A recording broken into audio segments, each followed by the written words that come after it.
Welcome back to Explaining Everything, the channel where we dive into the stories and mysteries behind everyday things.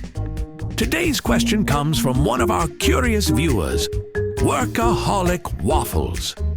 Thanks for the suggestion, Waffles.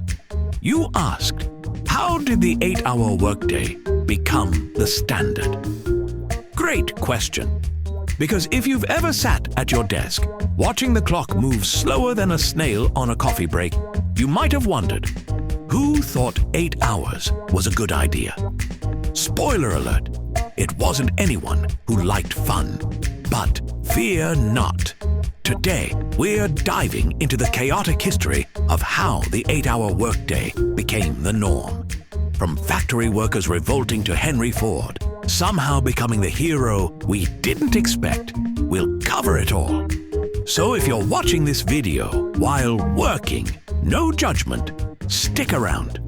You're about to learn why your 9-to-5 exists and maybe even get a little inspiration for your next coffee break rebellion, right here on Explaining Everything.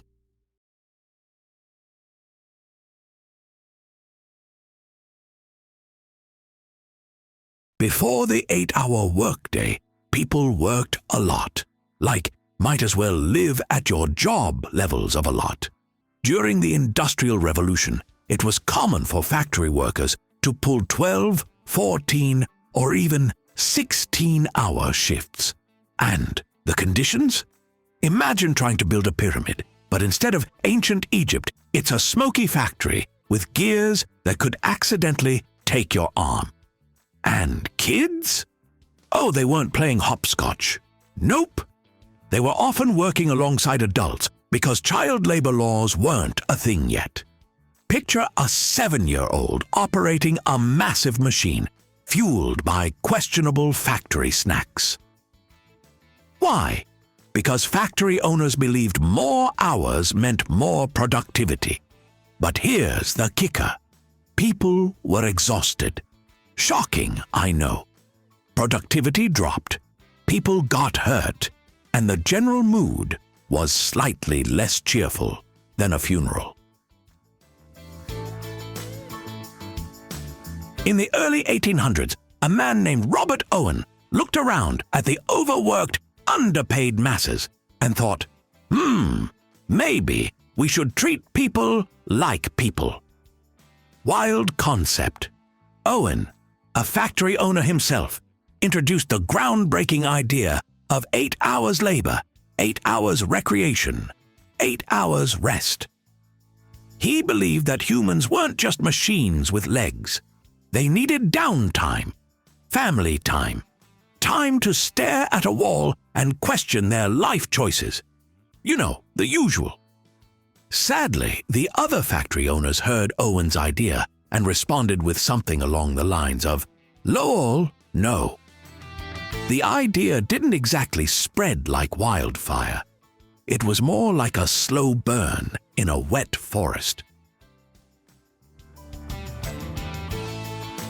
Fast forward a few decades, and workers weren't just tired. They were done. Strikes started popping up everywhere, demanding better hours. The biggest one? The Haymarket Affair in 1886. Where thousands of workers in Chicago demanded an 8-hour day. Things were going okay until someone threw a bomb. And suddenly, what started as a peaceful protest turned into a chaotic mess. The aftermath wasn't pretty. Protesters were arrested, and the labor movement got a bad rep. But even with all that, the fight didn't stop. Workers kept pushing. The message was clear. We want fewer hours and also maybe fewer explosions at protests.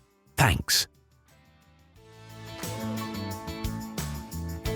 Now, you might think it was the government that finally stepped in to save the day. You'd be wrong. Instead, it was Henry Ford. Yes, the car guy. In 1914, Ford introduced a 5-day, 40-hour work week for his employees. And not only that, he doubled their wages. Why?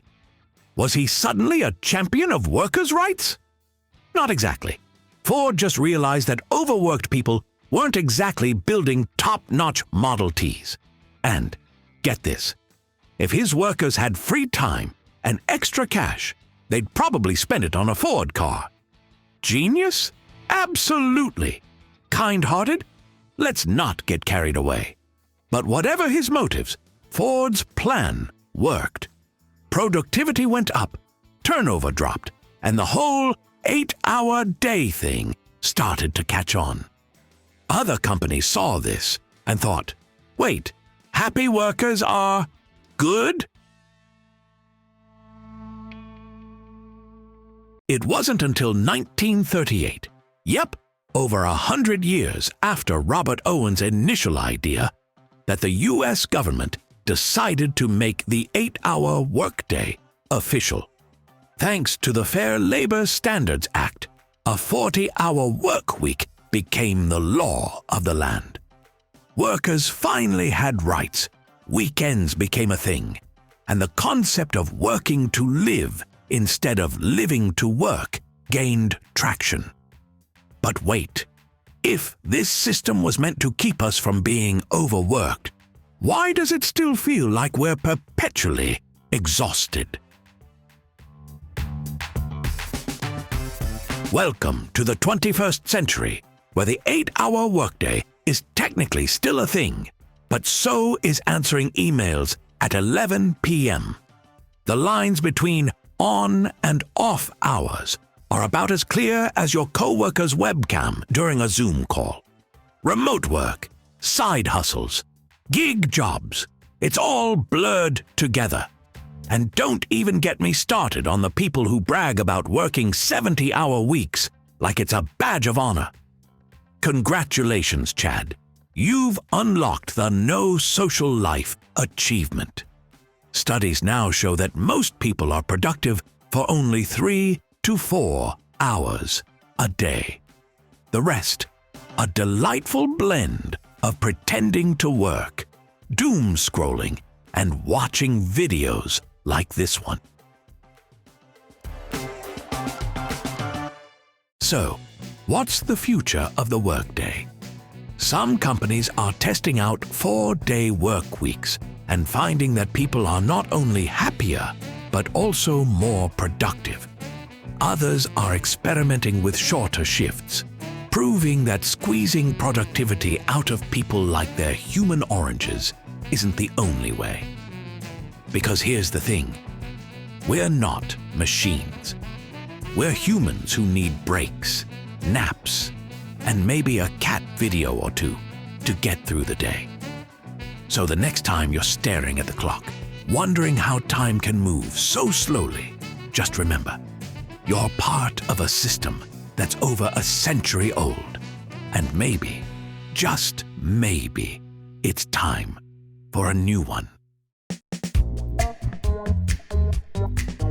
If you enjoy this video, or if you're now ready to ask for fewer hours from your boss, please like and subscribe.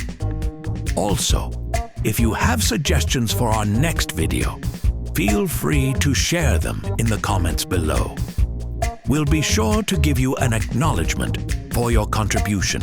Thank you for tuning in, and join us next time here in the channel that answers all the why, what, who, where, and how questions you've always wondered about, here on Explaining Everything.